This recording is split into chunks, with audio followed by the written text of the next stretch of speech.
Yo, yo, yo, welcome to the first episode, the first real episode of the last episode. I'm your host, Giancarlo Williams, and we're going to have some fun.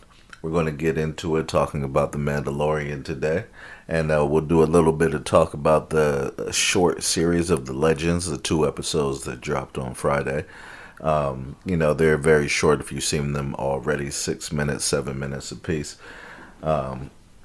So we're going to talk about that. We're going to talk about the rivalry between the Mandalorians and the Jedi. But first, let me just tell you a little bit more about myself. As I said, my name is Giancarlo Williams, and this isn't my first podcast.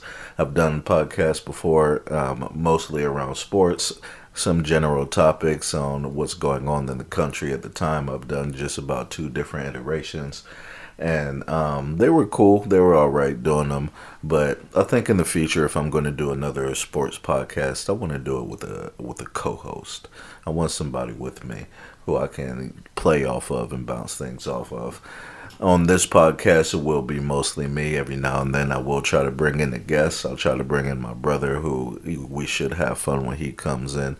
Me and him are complete opposites, but somewhat similar. I mean, we're brothers. You know how that thing goes. On the other hand, I'll try to get other guests. I'll do my best, but we're here to have fun.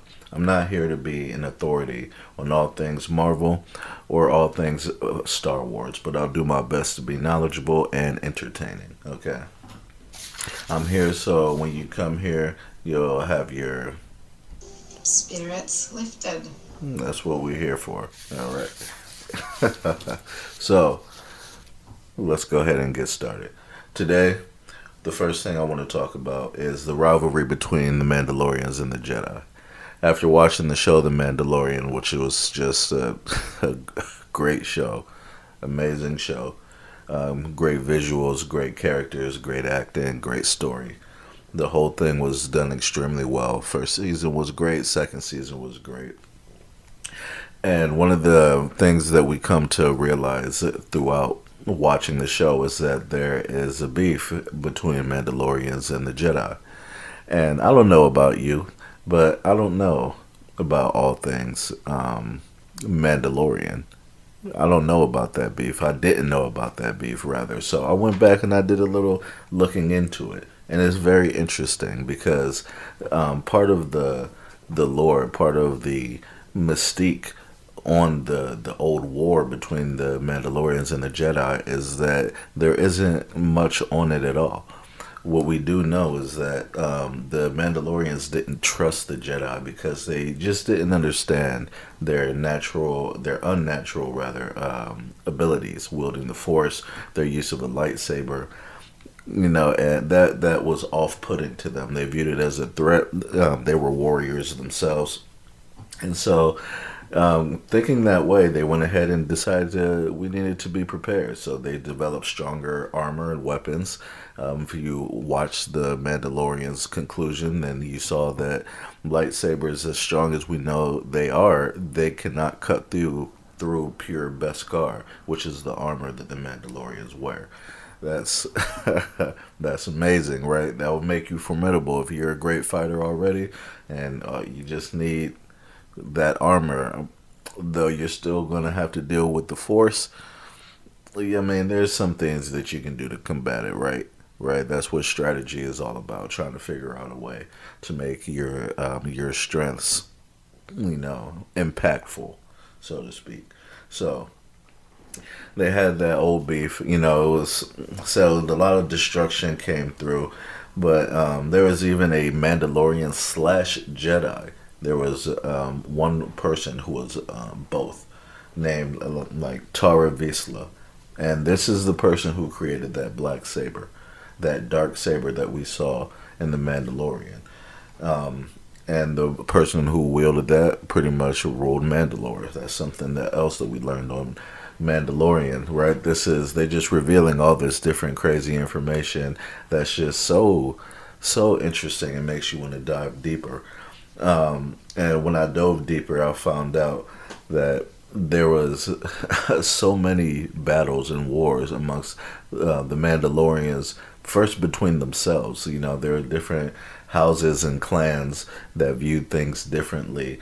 There was the leader, the Duchess Satine. She was a pacifist, and this belief of her being a pacifist made her a target on Mandalore.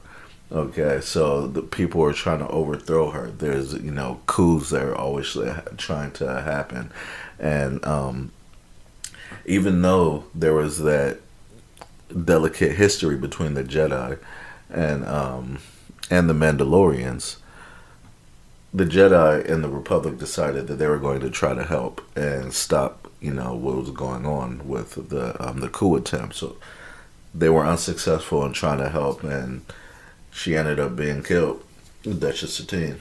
Now, the Republic did insert themselves and put a presence on Mandalore, but it wasn't really enough, between the wars that have happened over time, the civil wars that have happened between the Mandalorians. I'm sure that there's just it's hard for everybody to come together, right? So the Empire starts making their way in because part of the coup was funded by the Separatists. And when they took down Duchess Satine, Darth Maul was one of the main people who was at the helm of inserting himself into a position of power on Mandalore.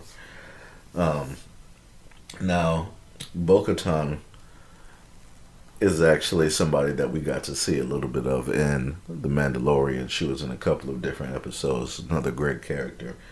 Um, Turns out she was the sister of Duchess Satine, and she was made the regent of the planet after they were actually able to beat back some of the people who were trying to come in and take over the planet, run the planet. Right? They beat back the Empire the first time for a little bit, and she was put in charge. But you know, all in all, she needed to bow down, and she didn't want to bow down. She didn't want to bow down. She ended up being betrayed.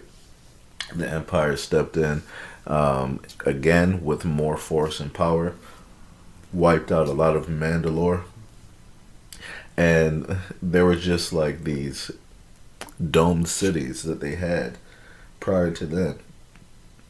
I mean, after that, it was pretty much, every Mandalorian for themselves. They had to scatter. So there's a lot of history when it comes to the Mandalorians that I'll speak for myself and some of the few out there, because I know I'm not the only one, were unaware of when it came to the Mandalorians and their story and their place in the Star Wars world.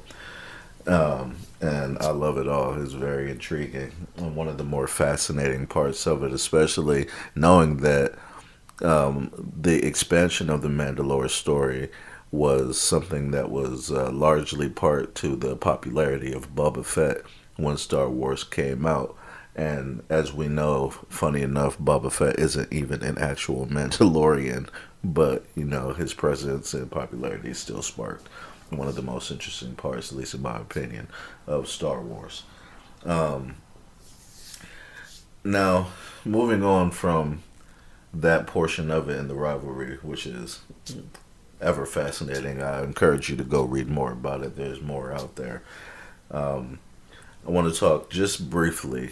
I'm going to insert the Grogu eating the eggs of the reptilian creature that we saw earlier in the season. That was something that was a big concern for some people, saying something about it taking away his innocence, and it was somewhat of a controversy on social media. And I just briefly want to touch that and say I think it's ridiculous. Okay, it's a TV show. All right, messing up the child's innocence. I think you're taking it a bit too far. Okay, I thought it was funny. It was interesting. It was a bit stressful, because I thought that at some point, she was going to find out or notice that some of her eggs were missing. I don't know if she kept count or whatever, you know what I'm saying? But um, I was a little nervous about that, so it was an interesting episode. It was funny to put in there. It just kind of also gave you a sense too that I mean, Grogu is a creature. He's not like a normal human baby who eats baby food. What does he eat? Okay, well he's stuff like that.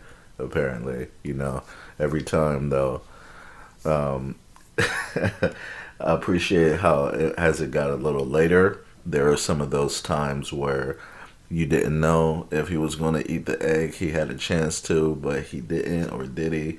But every single time he was left alone with one of the eggs, it was like I have a bad feeling about this. it wasn't anything that I was super confident that we'd come out on the other end.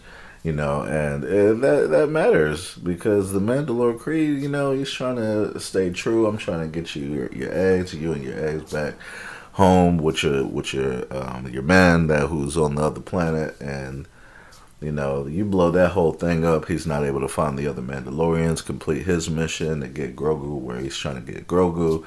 Because there was always another mission to get what he wanted every single time.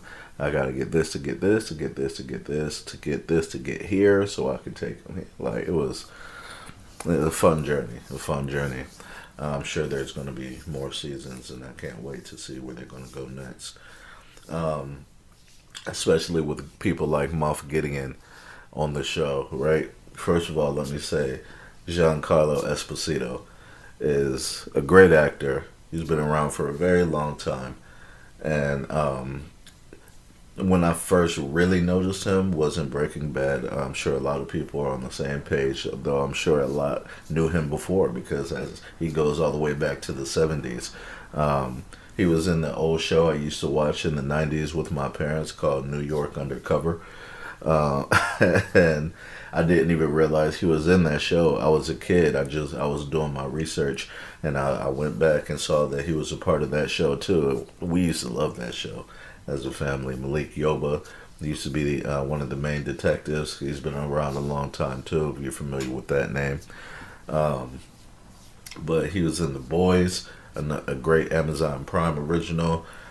He was Cassius Clay's father in Ali, and like he's everything he does. I've seen him in Better Call Saul, of course, because I love Breaking Bad. So Better Call Saul came out. It's a must. It was a must to go ahead and watch that as well.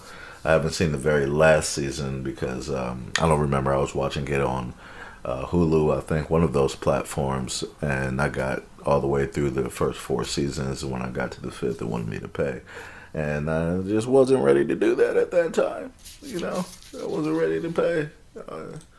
So I haven't watched the very latest season of Better Call Saul, but I will. That is a goal of mine. So Moth Gideon, though, is a great bad guy, right? And because that's the question, is he a good bad guy? And the answer to me is yes. Hell yes. And there's a few different reasons why. Okay. First of all, he has the look. He has the cold stare down that is when he stares into your soul. It looks intimidating. You're intimidated. The name Moff Gideon is amazing. I don't know where they come up with these names, but I love it.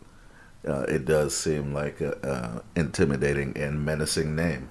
So you have those superficial things down, right? But then he's smart. Okay, the way he's able to maneuver, he was able to stay ahead of the game in most instances until the very end, where of course you can't because the hero has to win. And the last episode when they come through with the ship, faking the distress so they can land. I mean, he wasn't completely fooled. He was, instead of just welcoming in, he sends out fighter ships. Instead, I thought that was a good move. He immediately had the dark, what are they called? The robots, those dark warriors that they had to power up and took a few minutes to power up. He had them booted up immediately. He didn't waste any time. He cut off Jaren Armando at Grogu's chamber at the prison and the brig. So he already knew where he was going there. So he showed some intelligence, which is necessary for a good bad guy. And I mean, he survived. He was one of those people who survived the fall of the Empire. He's been around for a long time. Remember, I talked about earlier how the Empire came and wiped out a lot of Mandalore and the Mandalorians on Mandalore. Well, Moff Gideon was a part of that invasion, so he's been around a long time doing evil shit like that, and he succeeded, actually. Think about that. First, take a step back before we go through. In the first season, he had them in the most dire situation that they had been in, that Mando had been in the entire season, right? Which is when he had him pinned down in the city, surrounded, and it looked like there was no way out, right? And we had the instance where he had sent some of his soldiers after the child who was out and being protected by Quill. And like it was just a crazy circumstance, right? And you just felt the pressure that Moff Gideon was applying. Watching the show, you can just feel it. Then in the second season, he actually succeeds in kidnapping the child, and drawing the child's blood, which was his goal. And we don't know if he was able to transport that blood, the results that he found, off to maybe a larger threat somewhere else that maybe we'll encounter in future seasons. But in all, he was able to accomplish his mission, even if he ended up falling in the end, which is the another mark of a really good bad guy. It's like Thanos. He succeeded, even though they're able to reverse it on the back end.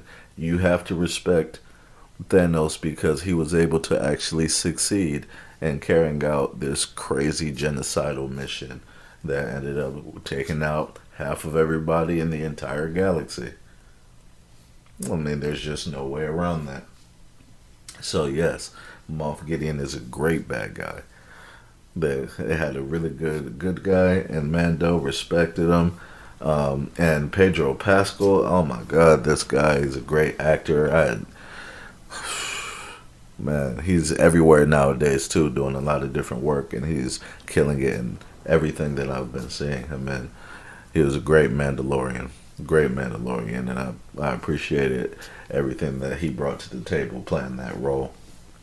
And I hope he continues to play it. No new Mandos, no replacements. Okay, unacceptable.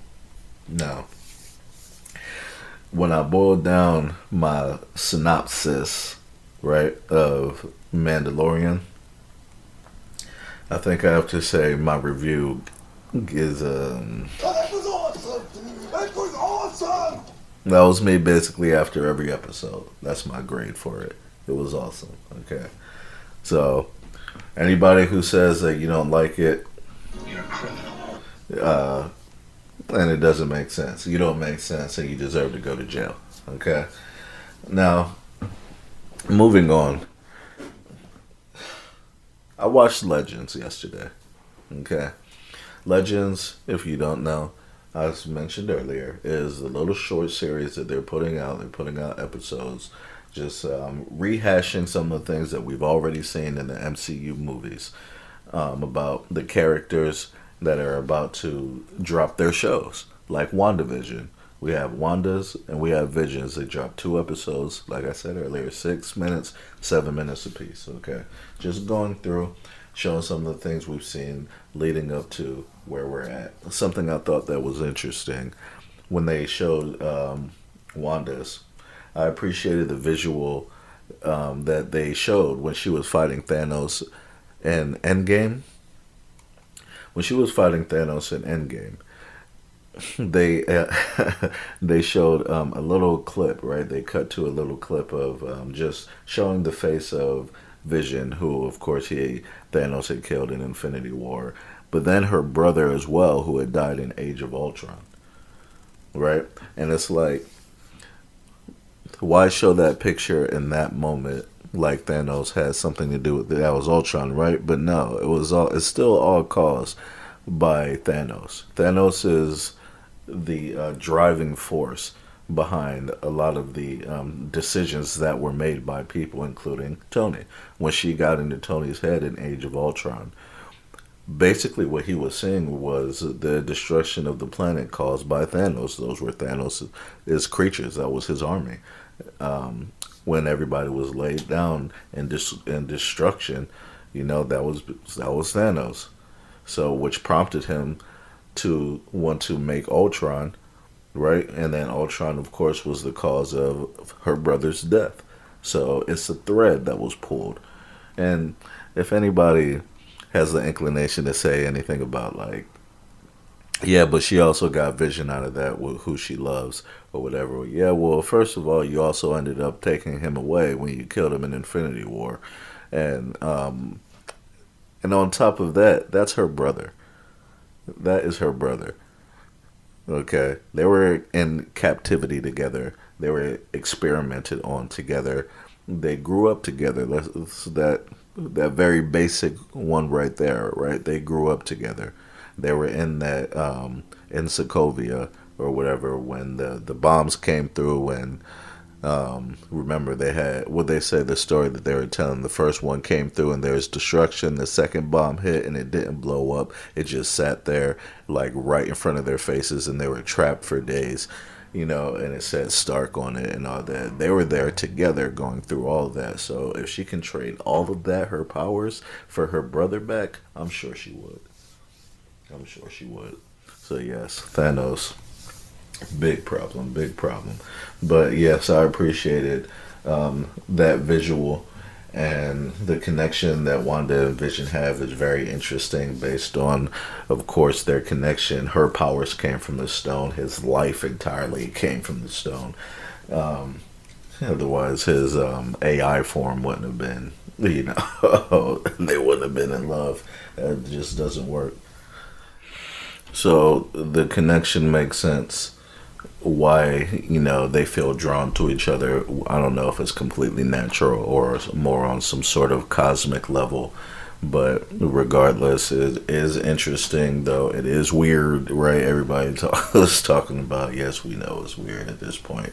You're drilling it into our heads that it's weird, but it is what it is, man. That's what they're. That's what the thing is based on, and I'm ready to see the show. The show looks interesting. We've been waiting for it forever. Still waiting for Black Widow, and I know we have dates for everything, but that doesn't mean that I'm not still impatient because we should have been seeing it. Okay, we should have been seeing it. But regardless, it's coming, and I'm excited.